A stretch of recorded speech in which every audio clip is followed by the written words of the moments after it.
It never happens at a good time. The pipe bursts at midnight. The heater quits on the coldest night. Suddenly, you're overwhelmed. That's when HomeServe is here. For $4.99 a month, you're never alone. Just call their 24/7 hotline and a local pro is on the way. Trusted by millions, HomeServe delivers peace of mind when you need it most. For plans starting at just $4.99 a month, go to homeserve.com. That's homeserve.com. Not available everywhere. Most plans range between $4.99 to $11.99 a month your first year. Terms apply on covered repairs. Hey there, it's Wayfair here, where delivery and setup are as easy as a few taps on your phone. You're relaxing in an old hammock, scrolling Wayfair's app, when you spot it, a brand new patio set. Next thing you know, Wayfair delivers it right to your patio and sets it up. Oh, you need a new grill too? All right, Wayfair's got you covered. With Wayfair's Room of Choice delivery and fast expert setup on qualifying orders, life gets a little easier. Visit wayfair.com or the Wayfair app. Wayfair, every style, every home. Welcome to the Black Tax. There's an African proverb that says, "A fool cannot untie the knot tied by a wise man." Most people think I have it easy, that my life is simple, doesn't require a lot, I don't need anything, but I have all to give. My time, my effort, money, and if they pay it back or they don't pay it back, in their minds, I really don't need it because I have more than enough to give.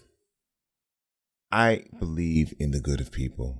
I think everyone has the ability to rise above what they are used to and to transform themselves into something that is miraculously amazing, even to a point where they start to believe that they could be something different and not stay in the same story that they've been staying in about why things don't work out. Nobody does this, nobody will help me, all of those kind of things. And I think it's an amazing experience if you can get to that point. And sometimes to my detriment, believing in the good of people has put me into some awkward and compromising positions. And I deserve to be in those situations because time and time again, I give people the benefit of the doubt and I lose. And so the lesson that I've had to learn is what I believe that everybody wants for each of us, they only really want for themselves. Last night I was having a conversation with a friend about a project that she was working on, and this individual will always call me when she needs to get a second opinion or she needs to workshop the scenario, what's happening in it, and what is she not seeing. And each and every time I take my education, my skill sets, my talent, my gifts, and give her the scenario by filling in the gaps that she's unable to fill in. And I know that people have their own agenda, and we each do. I have my own agenda. But when you believe in someone, you hope that they believe in you. And this individual does not believe in me or my skill sets, but wants to have my skill sets available so that she can use them when she wants to use them or when she needs to use them. And that's not just this individual, that's most individuals. You know, the power of an education allows you some spaces to fill gaps in. And most people don't have the ability or the knowledge of how to fill in gaps. Fortunate for me, I do. I problem solve really well. So for the past couple of nights, we've been on the phone about this particular project and how I tried to point out to her months ago that two of the individuals weren't as big as they were on paper, absolutely. But in reality, they were just dinosaurs holding on, trying to get through to the next gig, and had rested on their laurels because of who they was working with. Well, that all came to a head and it was exploded the other night. And now everything I said has come true. So as we're talking and we're going back and forth, I asked a question if I could see something. And she says, "Oh, I can't do that. No, I can't do that." As if what I thought our relationship was actually isn't what our relationship is. Our relationship is one-sided. I'm going to hold all the cards and I'm going to take what I need from you. But if you want to see what it is, I'm not going to show you what it is because I have to protect the integrity of the project and of my space.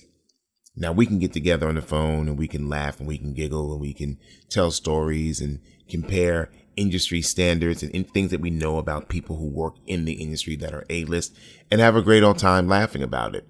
But when it comes to the nuts and bolts of business and the nuts and bolts of how to make it work, someone in this relationship think they are superior because of the way they were trained and thinking that that's the only way to be superior. And it's not.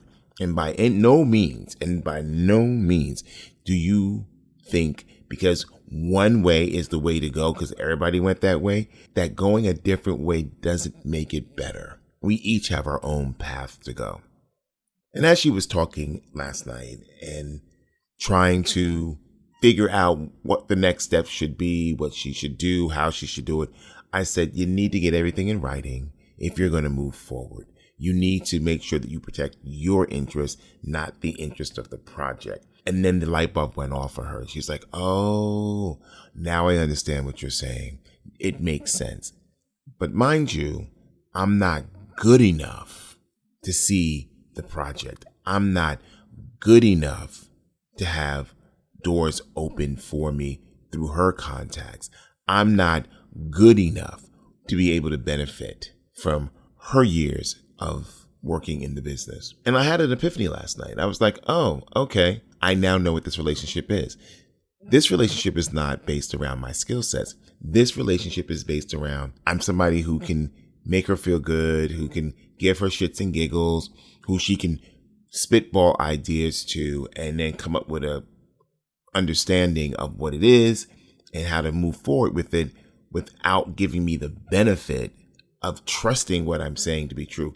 Because I will tell you this, when you come to me with a problem, I'm going to give you the solution. I'm going to give you the answers, how to go about it. I'm going to lay the roadmap out step by step so you can't fuck up. But everybody then feels like they want to put in their 2 cents to feel like they came to this idea.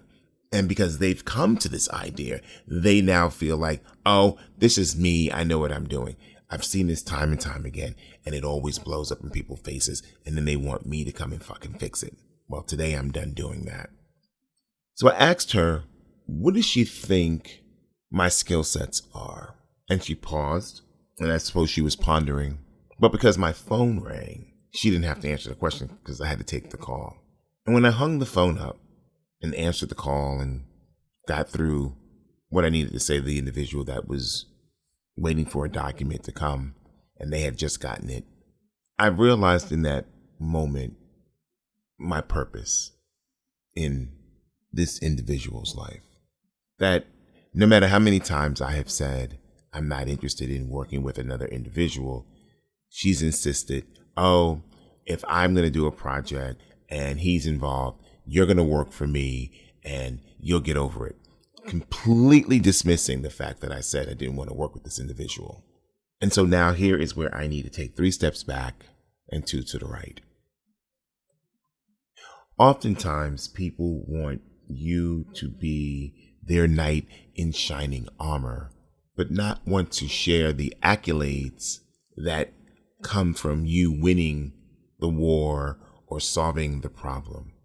They want you to be their best kept secret so that the facade looks like they're in control and they know what they're doing. I often find it interesting how people want to collaborate, but they don't really want to collaborate. They want to pick your brain so that they look like shining stars and you just get a thank you. I'm learning that's a non-starter for me. I've learned through this process of transition from my business and legal affairs career into my creative career that it is not worth sharing the limelight with people who don't respect your intelligence, who don't respect your talent, who only want to suck you dry. So I want you to think about who you partner with. I want you to think about why you're partnering with them. Do they feed into your soul? Do they make you a better person? Or do you feel like each time you talk with them, another brick is being taken away from your foundation? Sometimes change is difficult. Sometimes letting people go is even harder, because sometimes we hold on to people just because of time, and we've known them 30, 40 years. But that doesn't mean that they're good for you. If these individuals don't feed your soul, just take from your soul, it's time for you to walk away from them and find your tribe. Stay woke. We out.